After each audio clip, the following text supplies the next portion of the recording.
புதிய இடங்களை கண்டுபிடித்து சிஞ்சு மகிழ்ச்சியாக இருந்தாள். அவள் இப்போது உலகத்தை பயமின்றி பார்க்கிறாள். அவளுக்கு புரிந்தது, பயம்தான் அவளை தடுக்கிறது, புதிய உலகம் அல்ல. அவள் தன் புதிய சுதந்திரத்தில் மிகவும் மகிழ்ச்சியாக இருந்தாள். அவள் ஒரு புதிய மலையை அடைந்தாள். பார்த்தபோது கீழே ஒரு பெரிய நதி அமைதியாகவும் அழகாகவும் ஓடிக்கொண்டிருந்தது. அதன் கரையில் பல பூக்கள் பூத்திருந்தன.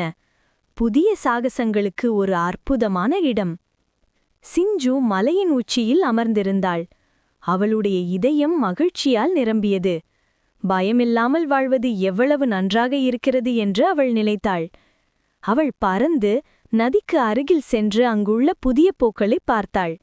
அவள் முன்பு பார்த்திராத ஒரு புதிய உலகத்தை பார்த்தாள். அன்று முதல் சிஞ்சு ஒவ்வொரு நாளும் புதிய இடங்களை கண்டுபிடிக்க ஆரம்பித்தாள். அவளுக்கு புரிந்தது, நம்முடைய பயம்தான் நம்மை தடுக்கிறது, புதிய உலகமல்ல. புதிய வழிகளை தேடிச் சென்றதால் சிஞ்சுவுக்கு பெரிய மகிழ்ச்சி கிடைத்தது. அவள் முன்பிருந்ததை விட மகிழ்ச்சியான ஒரு குருவியாக மாறினாள். நதிக்கரையில் ஒரு பெரிய மரத்தின் அடியில் சிஞ்சுவைப் போலவே பயம் நீங்கிய வேறொரு பறவையை கண்டாள். அது ஒரு நீல நிற பறவை. அதன் பெயர் நில்லா. நில்லா வெளிப்படையாகவும் நம்பிக்கையாகவும் இருந்தது. இந்த பகுதிக்கு நீ புதுசாரிக்கிறாயே என்று கலகலப்பான குரலில் நில்லா கேட்டது.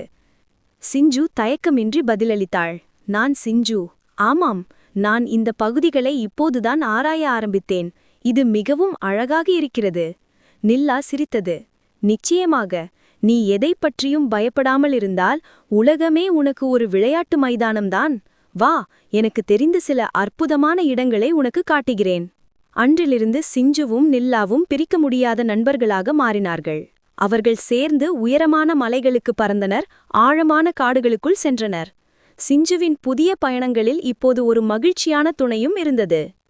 தனது உலகத்தைக் கண்டு பயப்படுவதற்கு பதிலாக அதை ஆராய்வதற்கிடைத்த மகிழ்ச்சி சிஞ்சுவின் வாழ்க்கையை முழுவதுமாக மாற்றியது. அவள் இப்போது தனது வீட்டையும் உலகத்தையும் முன்பு இருந்ததை விட இன்னும் அதிகமாக நேசித்தாள். ஒரு நாள் சிஞ்சுவும் நில்லாவும் ஒரு அடர்ந்த காட்டிற்குள் பறந்து கொண்டிருந்தன.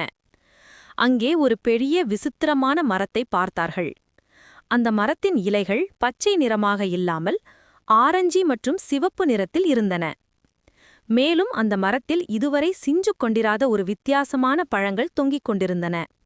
அவை தங்க நிறத்தில் சிறிய நட்சத்திரங்களைப் போல மின்னின. இந்த மரம் என்ன? இந்த பழங்கள் ஏன் இவ்வளவு விசித்திரமாக இருக்கின்றன என்று சிஞ்சு ஆச்சரியத்துடன் கேட்டாள். நில்லா சற்று யோசித்தது. நான் இந்த மரத்தை பார்த்ததில்லை சிஞ்சு. என் தாத்தா இதைப் பற்றி ஒரு கதை சொல்வார். இந்த மர்மமான மரத்தின் பழங்கள் மிகவும் சுவையானவை என்று சொல்வார்கள். ஆனால் அவற்றை சுவைக்க யாரும் துணிவதில்லை. ஏனென்றால் அதை சுவைத்தவர்களுக்கு என்ன நடக்கும் என்று யாருக்கும் தெரியாது. சிஞ்சுவின் மனதிற்குள் ஒரு சாகச உணர்வு எழுந்தது. அவளுக்குள்ள இருந்த பயம் இப்போது ஒரு சிறிய ஆர்வமாக மாறியது. நாம் அதை முயற்சி செய்யலாமா? ஒருவேளை இது மிகவும் சுவையாக இருக்கலாம். நாம் இந்த மர்மத்தை அவிழ்ப்போம். நில்லா ஒரு கணம் தயங்கியது. ஆனால் சிஞ்சுவின் துணிச்சலை பார்த்து நில்லாவுக்குள்ளும் ஒரு புதிய தைரியம் வந்தது. சரி, நாம் ஒன்றாக பழத்தை சுவைப்போம். எது வந்தாலும் ஒன்றாக எதிர்கொள்வோம். 2 நண்பர்களும் மரத்தருகே பறந்து சென்றனர். அந்த பழங்கள் மிகவும் கவர்ச்சிகரமாக இருந்தன. ஒரு பழத்தை மெதுவாக கொத்தி இருவரும் ஒரே நேரத்தில் அதை சுவைக்கத் தொடங்கினர்.